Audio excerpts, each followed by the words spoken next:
guys, welcome back to my YouTube channel The Medico's World and I am your mentor Rupali Sharma. तो students, हम लोग कर रहे थे क्लास +1 के अंदर लोकोमोशन एंड मूवमेंट चैप्टर। इसके अंदर हम लोगों ने स्केलेटल सिस्टम स्टार्ट कर दिया था। एक्सियल स्केलेटन हमने कंप्लीट कर लिया था। उसके अंदर कौन कौन सी बोन्स आती हैं, क्या क्या पार्ट्स हैं, वो सब हम देख चुके थे। अगर आपने अभी तक वो वाला सेशन नहीं देखा है तो जल्दी से जाके उसको देख लो। एंड नेक्स्ट इस जो लेक्चर है हमारा, इसके अंदर हम लोग करेंगे appendicular skeleton. So let's get started. देखो, the bones of the limb along with their girdle constitute the appendicular skeleton। Appendicular skeleton के अंदर हमारा क्या आ जाएगा, जो हमारे लिम्स हैं। लिम्स कौन से, मतलब जो हमारे हाथ पैर की बोन्स है। अपेंडिकुलर स्केलेटन के अंदर क्या आएगा, जो हमारे अपर लिम्स हैं, हैंड्स हैं, हमारी जो बाजू है, आर्म है उनकी, और जो हमारी लोअर लिम्स है, जो हमारी लेग्स है, नी है, हमारे नीचे जो हमारा फुट है, उनकी जो बोन्स होंगी, टोज़ हैं, उन सब की वो किस में आ जाएंगी, अपेंडिकुलर स्केलेटन में। और साथ में इनके गर्डल्स, देखो दो गर्डल होते हैं, एक होता है पेल्विक गर्डल, एक होता है पेक्टोरल गर्डल। गर्डल क्या मतलब, वो ढांचा जिससे हमारी, जैसे आर्म है, आर्म के अंदर हमारी कौन सी गर्डल प्रेजेंट होती है, वहाँ प्रेजेंट होती है हमारी पेक्टोरल गर्डल। तो पेक्टोरल गर्डल क्या हो जाएगा कि वो ढांचा, वो मतलब स्ट्रक्चर जहाँ से हमारी जो बोन्स हैं वो कनेक्टेड है। किस चीज़ से कनेक्टेड है, गर्डल से। गर्डल को तो आर्म में कौन सा होगा, पेक्टोरल गर्डल। ऐसे ही लोअर लिम्स में कौन सा होगा, हमारा पेल्विक गर्डल। जो हमारी हिप बोन्स होती है ना, इस्चियम, इलियम, प्यूबिस, तुम लोगों ने सुनी होंगी, वो इसी में होती है। वो हमारे किस में होंगी, पेल्विक गर्डल में होती है। अब देखो, each limb is made of 30 bones. अब हमारी जो लिम्स हैं वो 30 बोन से मिलके बनी हुई हैं, ठीक है। ईच लिम्ब मतलब एक साइड का लिम्ब 30 है, तो हमारी जो अपर लिम्स है उनमें कितनी बोन्स हो जाएंगी, टोटल 60। ऐसे ही लोअर लिम्स में कितनी हो जाएंगी, 60 बोन्स हो जाएंगी। The bones of the hand, hand को क्या बोलेंगे, फोर लिम्ब। उसकी कौन कौन सी बोन है, ह्यूमरस, रेडियस और अल्ना। Humerus, radius, ulna. फिर क्या आ जाएंगे, हमारे कार्पल्स आ जाएंगे। जो हमारी रिस्ट होती है, कलाई पे जो बोन्स प्रेजेंट है, कितनी होंगी, देखो जो हमारी ह्यूमरस है वो भी 1 होगी, एक साइड की लेके चलते हैं पहले। रेडियस भी 1 होगी, अल्ना भी 1 होगी, ठीक है। जो कार्पल्स हैं, जो कलाई पे प्रेजेंट है, वो कितनी है, 8 बोन्स प्रेजेंट है एक बाजू के अंदर। जो मेटाकार्पल्स हैं, आगे हमारी पाम, हथेली की जो बोन्स हैं वो कितनी है, वो है 5। और फिर क्या आ गई हमारी, आगे उंगलियां आ गई। तो उंगलियों को क्या मतलब, ऐसे हम लोग उंगलियों पर डिजिट्स काउंट करते हैं ना, तो उनको क्या बोल देंगे, डिजिट बोन या फिर फेलेंजेस। वो कितनी है, 14 है, ठीक है। थंब के अंदर कितनी होंगी, 2। बाकी सब जो हमारी फिंगर्स रह गई उनमें 3 तो टोटल कितनी हो गई, 14। देखो इधर, देखो यहाँ पे जो हमारा पेक्टोरल गर्डल है उसके अंदर भी 2 बोन्स आएंगी। कौन कौन सी, एक ये तुम लोगों को ऐसे ट्राइंगुलर शेप की बोन दिख रही है, ये कौन सी है, स्कैपुला, ये भी एक प्रेजेंट होती है एक साइड पे। और एक तुम लोगों को ये ऊपर ऐसे ये वाली बोन दिख रही है ऐसे, ये कौन सी है, हमारी क्लेविकल, ये भी कितनी होती है, एक। तो यहाँ पे ना ये जो स्कैपुला है इसके अंदर ऐसे एक कैविटी प्रेजेंट होती है, उसको बोलते हैं हम लोग ग्लिनोइड कैविटी। कौन सी, ग्लिनोइड कैविटी। और वहाँ पे प्रोसेस भी प्रेजेंट होती है, कौन सी, एक्रोमियन प्रोसेस, एक्रोमियन प्रोसेस, ठीक है। तो जो ये ग्लिनोइड कैविटी है, कैविटी का मतलब क्या होता है, खाली स्पेस। तो इस खाली स्पेस में हमारी कौन सी बोन प्रेजेंट होगी, यहाँ पे प्रेजेंट होगी ह्यूमरस। ह्यूमरस का जो हेड होगा ना, मतलब ऐसे ऊपर से गोल गोल जो हेड होगा, वो इस कैविटी के अंदर जाके फिट हो जाएगा। कैविटी में खाली जगह है ना, तो वहाँ पे हमारे ह्यूमरस का हेड चला जाएगा। तो सबसे पहली बोन कौन सी आएगी, ह्यूमरस। फिर ह्यूमरस के बाद कौन सी आएंगी, नीचे हमारी रेडियस और अल्ना। ये देखो, रेडियस और अल्ना। कैसे याद रहेगा, देखो राइट साइड हमारा क्या होता है, थंब होता है ना, हम हमेशा राइट से हर चीज़ प्रेफर करते हैं। तो राइट और रेडियस, राइट रेडियस, थंब की साइड आएगी रेडियस, ये भी याद रखना। फिर हमारी कौन सी आ जाएंगी, रिस्ट बोन। ये कितनी थी सारी, 1 1, ये भी 1, रेडियस, अल्ना भी 1। फिर है हमारी कार्पल्स, जो हमारी रिस्ट की थी, ये कितनी थी हमारी, ये थी 8 इन नंबर। फिर हमारी पाम बोन्स आ जाएंगी, मेटाकार्पल्स। हमारी उंगलियां कितनी होती है, मतलब थंब को मिला के काउंट करना है, 5 होते हैं ना, तो मेटाकार्पल्स भी कितने हो जाएंगे, 5। फिर है हमारे फेलेंजेस, सब में कितने हैं, 3 और थंब में कितने हैं, 2। तो टोटल कितने हो गए, 14। आया समझ इतना तुम लोगों को। फिर देखो, फिर क्या है हमारी, अब लोअर लिम्स पे आ जाओ। सबसे पहले क्या आएगी, फीमर, जो हमारी थाई बोन है, ये क्या होती है, सब पूरी बॉडी के अंदर सबसे लॉन्गेस्ट बोन होती है। फिर हमारी जैसे ऊपर ह्यूमरस थी, ह्यूमरस की जगह क्या ला दो, फीमर ला दो। रेडियस अल्ना की जगह एक एक टिबिया और फिब्यूला ला दो। फिर क्या आ जाएंगे, हमारे कार्पल्स थे जो रिस्ट बोन थे। ऐसे ही हमारी एंकल बोन कौन सी आ जाएंगी, टार्सल्स। ये लेकिन कार्पल कितनी थी, 8 थी, और यहाँ पे टार्सल कितनी है, 7 है। अब ये एक कम क्यों हो गई वो भी बताती हूँ। फिर हमारी क्या आ जाएंगी, मेटाटार्सल्स, वो भी कितनी है, मेटाकार्पल की तरह 5 ही हैं। फिर हमारे फेलेंजिस जो 14 है, वो कौन सी बोन है, लेग की बोन है। लेग को क्या बोलेंगे हम लोग, हिंड लिम्ब। और जो हमारी आर्म की बोन थी उसको क्या बोला था हमने, फोर लिम्ब। देखो अब एक कप शेप का बोन प्रेजेंट होता है जिसको बोलते हैं पटेला, जो कवर करता है नी को वेंट्रली, नी कैप भी बोलते हैं। तो एक ये भी हो गई ना पटेला, इसीलिए हम लोगों ने क्या कर दिया, जो हमारे टार्सल हैं उनको कम कर दिया, 7 कर दिया। और जो एक बच गई थी हमारी वो कौन सी हो जाएगी, पटेला, नी के ऊपर प्रेजेंट होती है, नी कैप। देखो इधर, अब जो हमारा पेल्विक गर्डल था उसके अंदर हमने 3 बोन पढ़ी थी ना, इलियम, इस्चियम और प्यूबिस। ये सबसे ऊपर वाली इलियम, सबसे नीचे वाली होती है जो हमारी ये है प्यूबिस। और प्यूबिस के पीछे की साइड, ये दिख तो तुम्हें यहाँ नीचे रही है लेकिन होती पीछे है, पीछे कौन सी है, इस्चियम। और यहाँ पे ये जो सैक्रम और कॉक्सिल बोन दिखाई हुई है ये हमारी वर्टिब्रल बोन है, पीछे पढ़ा था ना हमने सैक्रम और कॉक्सिल। और देखो अब यहाँ पे ह्यूमरस की जगह क्या आ जाएगा, एक फीमर, फिर हमारी एक पटेला, टिबिया और फिब्यूला। राइट साइड में देखो कौन सी आएगी हमारी, यहाँ पे थंब के पास वाली, वो होगी हमारी टिबिया, टिबिया और फिब्यूला। फिर हमारे कितने हैं, टार्सल्स। फिर मेटाटार्सल, टार्सल कितने हैं हमारे, 7, क्योंकि एक पटेला हो गई, टिबिया भी 1, फिब्यूला भी 1, मेटाटार्सल्स 5 और वही 14 फेलेंजेस। यहाँ पे भी थंब में 2, और जो हमारी बाकी की टोज बच गई, थंब मतलब जो बिग टो है उसके अंदर कितने हो जाएंगे, 2, और बाकी की जो स्मॉल टोज है उनके अंदर 3।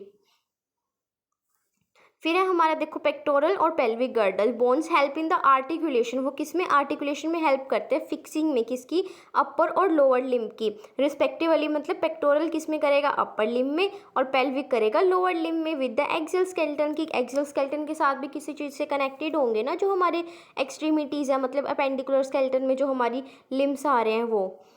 Each girdle is formed of 2 half. अब जो हमारा हर एक गर्डल है उसके क्या, 2 हाफ हैं, वो 2 पार्ट में डिवाइड कर दिया। अब हर एक जो हाफ है पेक्टोरल गर्डल का वो कंसिस्ट है किससे, एक क्लेविकल है और एक स्कैपुला है।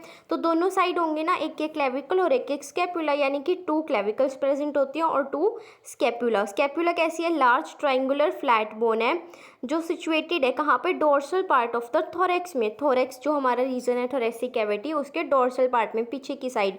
जो हमारा शोल्डर होता है ना, शोल्डर के मतलब जो शोल्डर है उसके बैक साइड में प्रेजेंट होती है, between the 2nd and 7th rib. Scapula का मैं तुम लोगों को शॉर्ट वीडियो के थ्रू एनिमेशन भी दिखा दूंगी, मिल जाएगा तुम लोगों को ये वीडियो भी जल्दी। इसमें अभी मेरे पास फ़िलहाल एनिमेशन नहीं है, मैं तुम लोगों को शॉर्ट वीडियो के थ्रू अच्छी तरीके से समझा दूंगी, वहाँ पे एक बार देख लेना। जो भी तुम्हारा ये स्केलेटल सिस्टम वाला है बहुत अच्छे से समझ आ जाएगा। Dorsal flat triangular body of scapula has a slightly elevated ridge है वहाँ पे, जिसको हम लोग स्पाइन बोलते हैं। स्कैपुला के अंदर क्या है, एक रिज, मतलब ऐसे उभरा हुआ पार्ट है जो एलिवेट हो रहा है, प्रोजेक्शन है, जिसको क्या बोलेंगे, स्पाइन। विच प्रोजेक्ट, जो कैसे प्रोजेक्ट हो रहा है, कैसे दिख रहा है, फ्लैट एक्सपेंडेड प्रोसेस है, जिसकी कौन सी प्रोसेस थी, एक्रोमियन प्रोसेस बताया था ना। और क्लेविका, जो क्लेविकल है वो आर्टिकुलेट कर रही है इस प्रोसेस के साथ ही। बिलो द एक्रोमियन क्या है, एक डिप्रेशन है, कैविटी है, खाली जगह है, जिसको क्या बोला, ग्लिनॉइड कैविटी, जो आर्टिकुलेट करता है हेड ऑफ ह्यूमरस के साथ to form the shoulder joint, क्या बनाने के लिए, shoulder joint. Each clavicle is a long slender bone, वो कैसी है, लॉन्ग स्लेंडर है, जिसके 2 कर्वेचर्स हैं, दोनों साइड देखा था ना तुम लोगों ने यहाँ पे, ये देखो, एक इधर की साइड कर्वेचर और एक इधर की साइड, तभी तो ये ऐसी है कुछ, देखो ऐसी होती है क्लेविकल। तो एक इधर की साइड कर्वेचर है, एक इधर की साइड कर्व बन रहा है हमारा। This is commonly called the collar bone. और हम क्या क्लेविकल को क्या बोलते हैं, कॉलर बोन। इसको ब्यूटी बोन भी बोला जाता है। जो हमारी नेक होती है, नेक में ऐसे अगर तुम लोग टच करोगे ना तो तुम्हें फील भी होगी एक बोन, जो कॉलर की साइड, जहाँ हमारी शर्ट का कॉलर आता है ना वहाँ पे, तो उसको क्या बोलेंगे, कॉलर बोन या ब्यूटी बोन्स भी बोलते हैं। जो हमारा पेल्विक गर्डल है वो कंसिस्ट है 2 कॉक्सियल बोन से। Each coxal bone is formed by the fusion of 3 bone. अब 2 कॉक्सियल बोन है तो एक कॉक्सियल बोन हमने एक साइड की ले ली, वो किससे मिलके बनी हुई है? बाकी 3 बोन से। कौन कौन सी? Ilium, ischium and pubis. At the point of fusion, fusion के ये तीनों मिलके बनाती है हमारी एक coxal bone. At the point of fusion of the above bone is a cavity. वहाँ पे भी एक कैविटी प्रेजेंट है जिसको क्या बोलते हैं? एसिटाबुलम। जैसे हमारी ग्लिनोइड कैविटी प्रेजेंट थी जिसमें ह्यूमरस का हेड था हमारा, तो एसिटाबुलम में किसका हो जाएगा? फीमर का।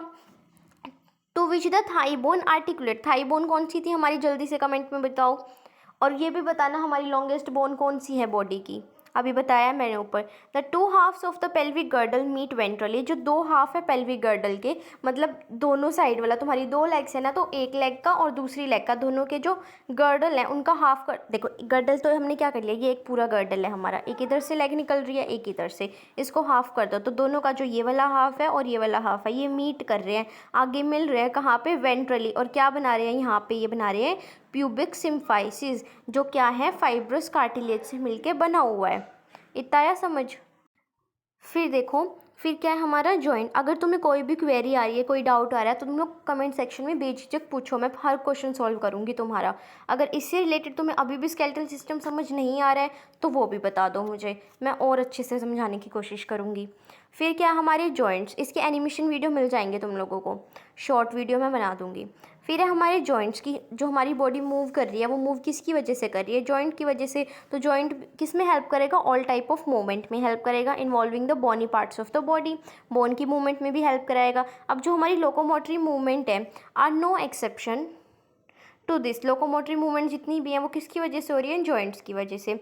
जॉइंट क्या है? पॉइंट ऑफ कॉन्टैक्ट है, कि कॉन्टैक्ट करने का पॉइंट है किसके बीच में? बोन के बीच में, कि सिर्फ बोन्स है या तो, या फिर बोन और कार्टिलेज के बीच में।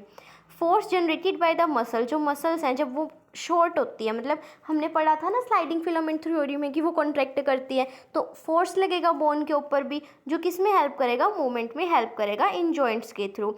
Where joint act as the fulcrum, जहाँ पे जॉइंट किसकी तरह एक्ट करेगा? फलक्रम। फलक्रम मतलब किसी चीज़ को ज्वाइन करना, एज अ ग्लू की तरह एक्ट करना। The movability at this joints very depending on different factor. अब जो मूवेबिलिटी है ना यहाँ पे, वो डिफरेंट फैक्टर्स पे क्या करती है? डिपेंड करती है, इसीलिए वो वेरी कर रही है, कि मतलब कोई जॉइंट ज़्यादा मूव करता है, कोई कम मूव करता है, वो किस पे? बहुत सारी चीज़ों पे डिपेंड करता है, कि वहाँ पे फ्लूइड कैसा प्रेजेंट है, वहाँ पे ज़्यादा मॉइस्चर तो नहीं है, वो फ्लूइड ज़्यादा लुब्रिकेशन कर रहा है या कम कर रहा है, बिल्कुल ही मूवमेंट नहीं होगी किसी जॉइंट की, या कोई थोड़ी थोड़ी करेगा, या फिर कोई बिल्कुल ही ज़्यादा मूवमेंट शो करेगा, तो वो सब। Joint have been classified into 3 major structural form. Joint 3 तरीके के होते हैं, कौन कौन से? फाइब्रस, कार्टिलेजनस और साइनोवियल। ठीक है, जो साइनोवियल है ये सबसे ज़्यादा मूवेबल जॉइंट होता है, 360 डिग्री मूव करता है ये। कितना? 360 डिग्री, मतलब बहुत ही ज़्यादा मूव। जो हमारी देखो, अब ये देखो, जो हमारी हैंड होते हैं, मतलब आर्म होते हैं हमारी, जहाँ पे ह्यूमरस प्रेजेंट है, हम उसको ऐसे 360 डिग्री रोटेट कर सकते हैं ना। और ऐसे ही हमारी लेग्स को, हिप जॉइंट के अराउंड भी, तो उसके अंदर तुम्हें खुद ही पता लग रहा है कौन सा जॉइंट प्रेजेंट होगा? साइनोवियल जॉइंट प्रेजेंट होगा हमारा। साइनोवियल में 360 नहीं होता, साइनोवियल में क्या होता है कि वो मूवमेंट शो करते हैं बहुत ज़्यादा। अब 360 डिग्री कौन सा करेगा? साइनोवियल का ही टाइप होता है एक बॉल एंड सॉकेट जॉइंट, जो किसके बीच में होगा? ह्यूमरस और पेक्टोरल गर्डल के बीच में। और इसी तरीके से तुम बोल सकते हो फीमर और पेल्विक गर्डल के बीच में। फिर फाइब्रस हैं जो बिल्कुल भी मूव नहीं करते, बिल्कुल भी मूव कौन से नहीं करते? तुम्हारी जो क्रेनियम के अंदर प्रेजेंट होंगे, इनका एग्जाम्पल क्या हो जाएगा? सूचर्स। सूचर क्या होते हैं? मतलब ऐसे तुमने देखा है जैसे मेडिकल से रिलेटेड, मतलब मेडिकल लाइन से, डॉक्टरी वगैरह से रिलेटेड वीडियोस आती हैं कई सारी, जहाँ पे वो लोग सूचर्स लगा रहे होते हैं, जो हमारा क्रेनियम होता है उसके अंदर। तुम लोग एक बार सर्च करना, इजीली मिल जाएंगी नेट पे। तो सूचर्स ना ऐसे मतलब स्टिचिंग टाइप में, कि 2 बोन्स को जोड़ के रखने के लिए सूचर होते हैं, तो वो क्या बिल्कुल भी मूव नहीं करते। कहाँ प्रेजेंट होंगे? वो क्रेनियम में। तो fibrous joint do not allow any movement, कोई मूवमेंट नहीं होगी। This type of joint is shown by the flat skull bone. ये कहाँ पे प्रेजेंट होंगे? फ्लैट, जो हमारी स्कल बोन है। स्कल बोन में कौन कौन सी थी? स्कल बोन में भी जो क्रेनियम की बोन्स है मोस्टली वो, which fuse end to end, जो एंड टू एंड फ्यूज कर रहे हैं, जुड़े हुए हैं एक दूसरे से, with the help of dense fibrous connective tissue in the form of sutures to form the cranium, cranium बनाने के लिए। इन कार्टिलेजिनस जॉइंट में क्या होगा? जो बोन है वो इन्वॉल्व है joint involve are joint together, वो एक दूसरे से जॉइंट है जो हमारी बोन्स है, किसकी हेल्प से, कार्टिलेज की हेल्प से। कार्टिलेज भी काफ़ी सारे टाइप का होता है, जैसे fibrous cartilage, hyaline cartilage, elastic cartilage, इस तरीके से। The joint between the adjacent vertebrae, जो हमारी वर्टिब्री पड़ी थी ना हमने वर्टिब्रल कॉलम, उसके अंदर काफ़ी सारी वर्टिब्री थी, तो जैसे हमने कोई दो वर्टिब्री उठा ली तो उनके बीच में कौन सा जॉइंट होगा, कार्टिलेजनस जॉइंट होगा। एडजेसेंट लगातार जो वर्टिब्री है उनके बीच के जॉइंट को। In the vertebral column is of this pattern and it permits limited movement, और यहाँ पे क्या मूवमेंट तो हो रही है लेकिन इतना भी नहीं है कि हाँ पूरी अच्छी तरह ही घूमे जा रही है, वो पूरी मूवमेंट हो रही है, नहीं, थोड़ी थोड़ी मूवमेंट होती है। अब जैसे हमारी जो बैक होती है, बैक बोन बोलेंगे ना हम वर्टिब्रल कॉलम को, तो जो हमारी बैक है जिसको तुम लोग रीढ़ की हड्डी बोलते हो, वो ऐसे थोड़ी है कि तुम 360 डिग्री रोटेट कर दोगे, ठीक है थोड़ी थोड़ी मूवमेंट हो रही है, क्यों, क्योंकि वहाँ पे कौन सा जॉइंट प्रेजेंट है, कार्टिलेजनस जॉइंट।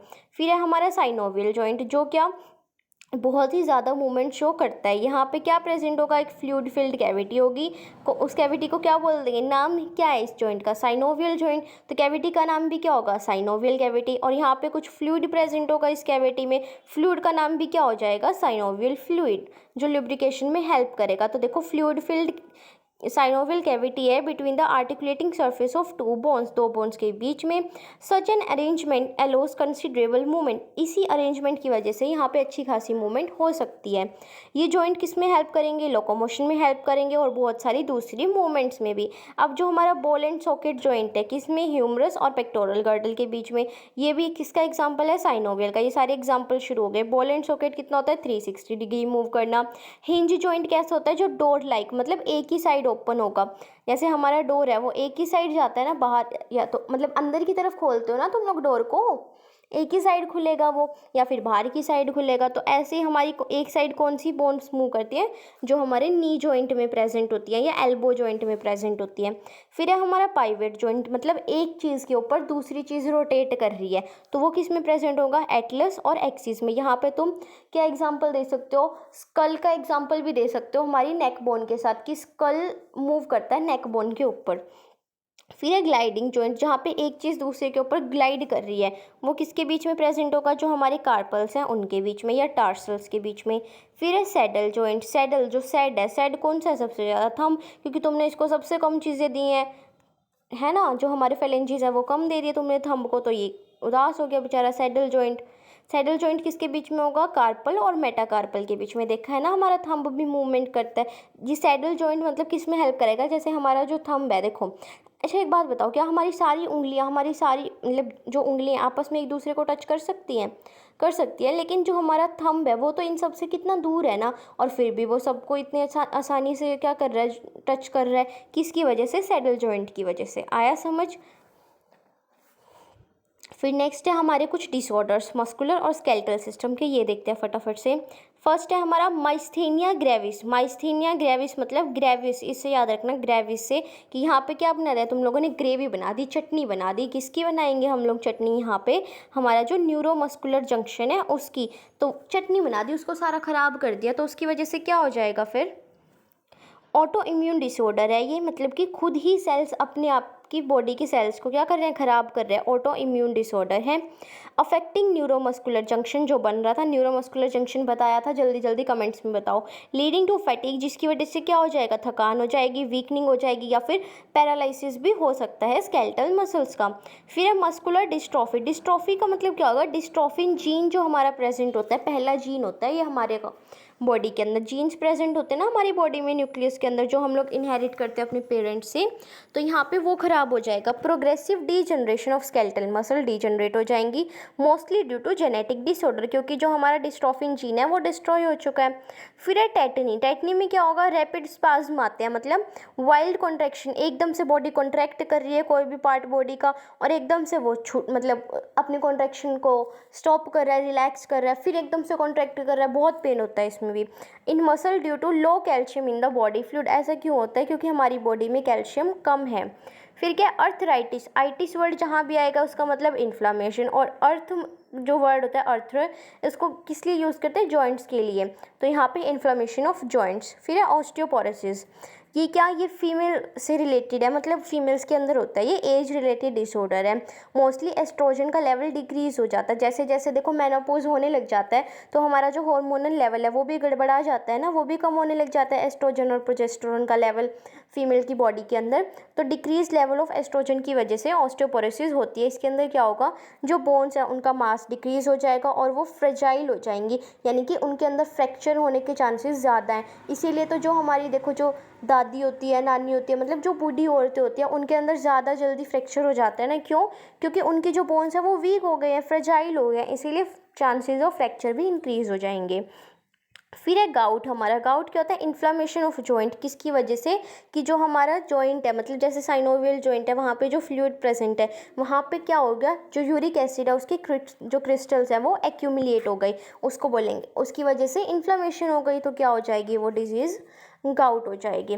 तो ये चैप्टर हमारा यहीं पे ख़त्म होता है। इसके बाद हम लोग, अभी हमारे पास सैटरडे का टाइम बच रहा है, तो एक दिन में मतलब ऐसा कोई भी चैप्टर नहीं है जो पूरा हो जाए। तो मैं क्या सोच रही थी कि जो लिविंग वर्ल्ड वाला चैप्टर है एक बार पहले बीच में से वो निपटा लेते, क्योंकि वो चैप्टर छोटा भी है और उसमें एज सच कुछ मतलब इतना ज़्यादा भी नहीं है कि हाँ तुम लोगों को समझ नहीं आएगा।